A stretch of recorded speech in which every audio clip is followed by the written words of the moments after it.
अपना अपना साथ दे रहे हैं, तो क्यों ना हम भी अपना अपना साथ दें।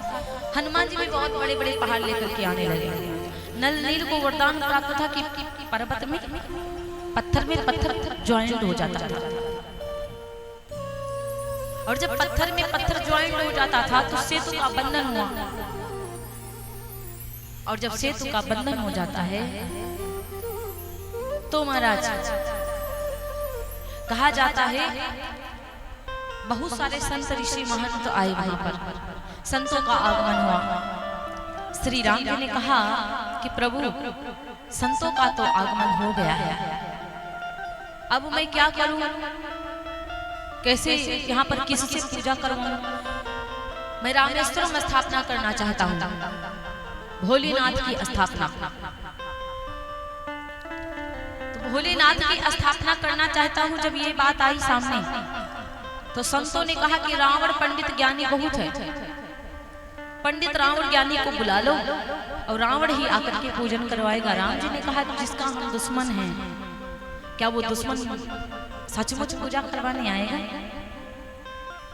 लक्ष्मण जी को भेजा राम जी ने। राम जी ने कहा कि जाओ पाती को रावण को देना और रावण से कहना कि महाराज हमारी यदि को पूजन को रामेश्वरम स्थापना करना है, आइए पूजा करवाए। तो लक्ष्मण जी जब गए तो वहां पर रावण नहीं मिला, रावण से भेंट नहीं हुई। तो लक्ष्मण जी ने मंत्रियों को दे दिया पाती, और जब लक्ष्मण जी ने मंत्रियों को पाती दिया तो मंत्रियों ने सोचा कि दुश्मन का पूजन करवाने के लिए हमारे राजा क्यों जाए। तो कहा जाता है कि रावण के मंत्रियों ने रावण तक के पाती नहीं भेजी। समय व्यतीत हो गया, राम जी विचार करने लगे अभी तक के तो रावण नहीं आया।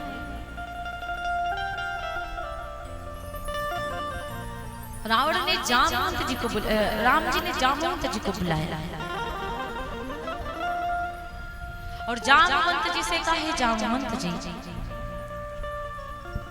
आप तो रावण के नाना जो पुलस्त जी है महाराज, माली और सुमाली भी बताया गया है रावण के, पुलस्त जी से बड़ी मित्रता थी जामवंत जी की। आप जाइए और रावण को पूरी बात बताइए और स्थापना करवाइए। तो भाई जामवंत जी गए, और जब जामवंत जी जाते हैं तो उधर पता चला कि जामवंत जी लंका को आ रहे हैं।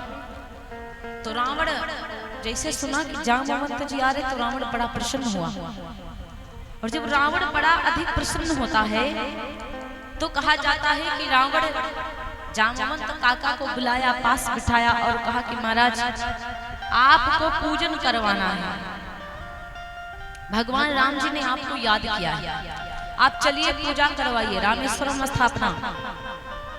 तो रावण विचार करने लगा कि है तो दुश्मन लेकिन जाऊंगा जरूर। रावण ने सोचा है तो दुश्मन लेकिन पूजा करवाने जाऊंगा, क्योंकि मेरा काम ही पूजा करवाना। रावण कहने लगा ठीक है आऊंगा, कल प्रातः 5 बजे का मुहूर्त है, 5 बजे आऊंगा पूजा करवाने। जामवंत जी बता करके चले गए वापस। रावण ने अपने पुत्र मेघनाथ को बुलाया, मेघनाथ से कहा जाओ सीता को बता दो जाकर के कि कल ठीक 5 बजे हम पूजा करवाने के लिए जाएंगे। सो बिना पत्नी के पति पूजा करे तो अधूरा माना जाता है, इसलिए सीता से कह दो कि कल तैयार रहेंगे, ठीक 5 बजे मैं लेके जाऊंगा। सीता जी को बताया, लेकिन हाँ एक बात और सीता जी को बोल देना कि पूजन करवाने तो लेके जाऊंगा सीता जी को, लेकिन फिर वापस भी लेके आऊंगा, हमेशा के लिए लेके नहीं जा रहा हूँ। सीता जी बहुत प्रसन्न हुई, मेघनाथ ने सारी बातें बताई। सीता माता बड़ी खुश है। ठीक 5 बजे सुबह पुष्पक विमान तैयार किया, रावण सीता को बिठाया और सीता को लेकर के वही स्थान पे पहुंचा। राम जी इंतजार कर रहे हैं, सारी व्यवस्थाएं किया। राम जी ने रावण को प्रणाम किया कि महाराज पूजन करवाने आ पाए, चलिए आप मुझे कृतार्थ करने के लिए आए, चलिए बैठिए। तो रावण आया, बैठा, सीता जी को भी बिठाया और सीता राम दोनों को बिठाकर पूजा करवाया। दोनों लोगों ने पूजा किया। लास्ट में रावण जब चलने लगा, बोला सीता तैयार हो, चलना भी है। सीता माता तैयार हो गई। तैयार क्या होना था, अपना जाने के लिए खड़ी हो गई।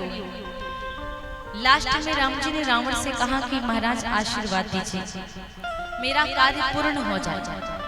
रावण चलते चलते राम जी को कहता है यशस्वी भव, आप ही जीतेंगे महाराज। आशीर्वाद रावण ने दिया। कोई दुश्मन अपने दुश्मन को कहता है कि हमसे आप जीत जाओ, लेकिन रावण कहता है तथास्तु, आप ही जीतेंगे, यशस्वी भव।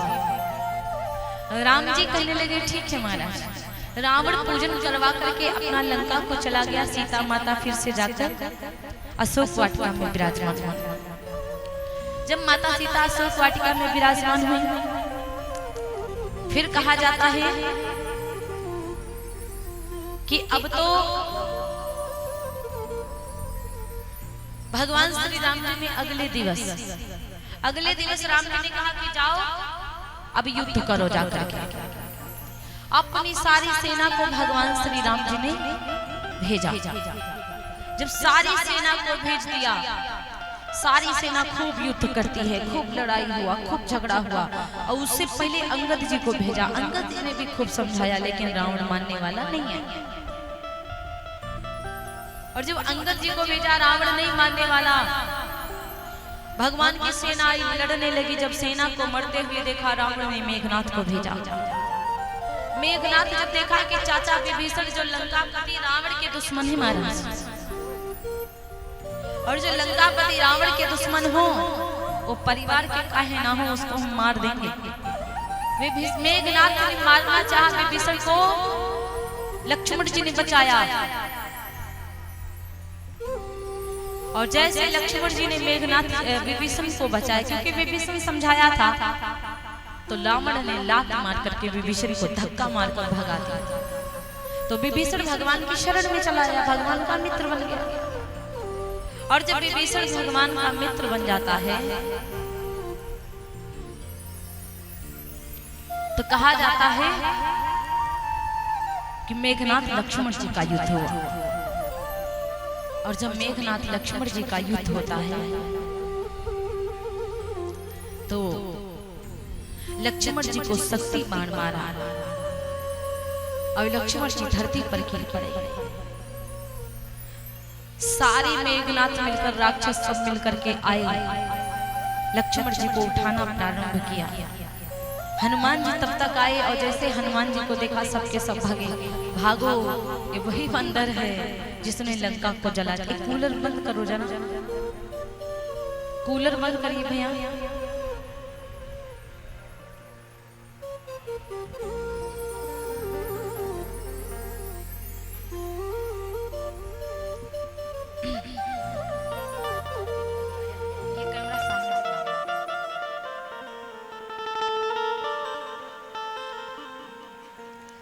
और कहा जाता है कि जब शक्ति बाण लगी, हनुमान जी उठा करके लेकर के पहुंचे। राम जी खूब रोते हैं। वेद सुसेन जी को बुलाया गया, और जब वेद सुसेन जी को बुलाया गया, तो वेद सुसेन जी ने कहा, रातों रात जो संजीवनी बूटी को लेकर के आएगा, और अगर संजीवनी बूटी लक्ष्मण जी को पिलाई जाए, तो लक्ष्मण जी जीवित हो सकते हैं। इस प्रकार रातों ही रात में महाराज कहा जाता संजीवनी बूटी लेने के लिए हनुमान जी गए। तब सारे लोग कहते कि लेके संजीवनी संकट को